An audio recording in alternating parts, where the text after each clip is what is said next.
Hello and welcome to the MAC weather page for this Tuesday, May 24th. And you can see we have a nice looking start to the day here at the Ransom Road facility. And we expect a really nice day all across the state.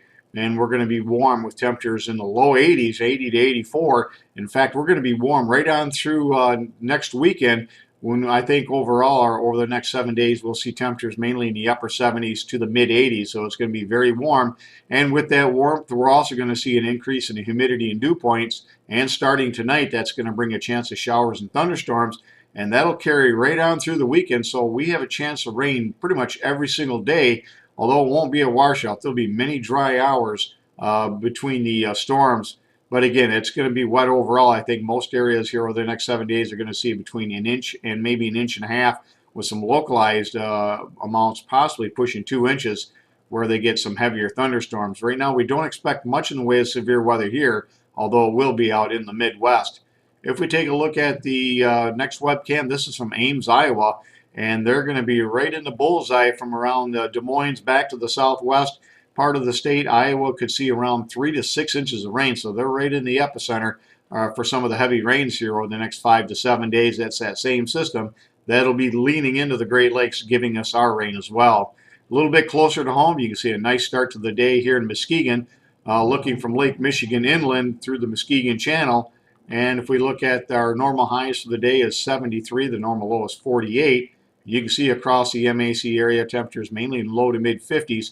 Of course, the icebox at MAC a little bit cooler at 45. All across the Great Lakes, again, pretty nice conditions with temperatures mainly in the 50s across much of the area, with exception of some of those localized cold areas. You see Newaygo's at 45 at the same time, 66 at Muskegon. And again, the area from around Elma down towards Perryton always a very cold spot. Bad Axe.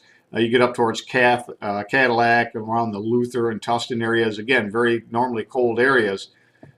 If we look at the soil conditions, you can see temperatures are warming up quite nicely, and the topsoil is very dry across the area. Again, the Blissfield area is going to take several weeks for it to become acclimated to the soil, but again, it's pretty dry at the surface, but plenty of low-level moisture for the plant growth.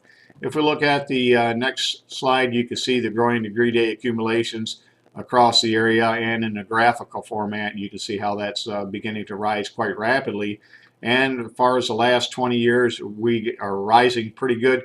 This lime green color represents last year, and we'll catch up to that here in quite a hurry over the next couple of weeks here, as we expect plenty of warm temperatures to continue. As far as the radar, you can see those showers and thunderstorms. That's going to eventually move into the area, but it's going to take until later tonight. And then I think we're only going to be seeing these storms on a scattered basis through much of the day tomorrow. And when we'll have another warm day, I think a little bit more concentrated area showers and thunderstorms will move in for tomorrow late into Thursday. Right now, Friday looks like it could be a pretty hot day with highs in the mid 80s, and then another round of thunderstorms late Friday through the weekend. Again, it's going to continue to be warm and humid right on through the period. This morning's surface map shows high pressure across the Great Lakes that'll slowly move to the east, and that'll allow more warm and humid air to move into the area. And eventually, as this system moves to the east, we'll see some showers and thunderstorms. You can begin to creep into the area through tomorrow. You can see we could stay dry across much of the area into tomorrow afternoon, but can't rule out a chance of a shower or thunderstorm starting tonight. But again, the best chance will be as we get into tomorrow night and beyond. And you can see for the map on Thursday a huge area of scattered thunderstorms with more likely concentration of storms just off to our west.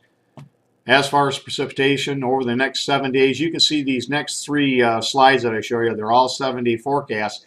And what they'll show is how the Great Lakes will trend wetter and wetter with each of the computer model runs. You can see how that shifts just a little farther to the northwest with yesterday's run, and then this morning's run shows quite a bit of precipitation of around an inch and a half or so across much of the state. So again, a pretty wet, warm, humid, summer-like pattern. And over the next 6 to 10 days beyond that, it looks like it's going to be at least a little bit above normal as far as precipitation, which is not all bad. And you can see as far as temperatures, we're going to be very warm. In fact, not this week, but next week, we could see many days in the 80s, and we may hit our first 90-degree temperatures as we expect almost a heat wave to develop across the upper Midwest and Great Lakes. Thanks for stopping by, and have yourself a great day, and 73s to all.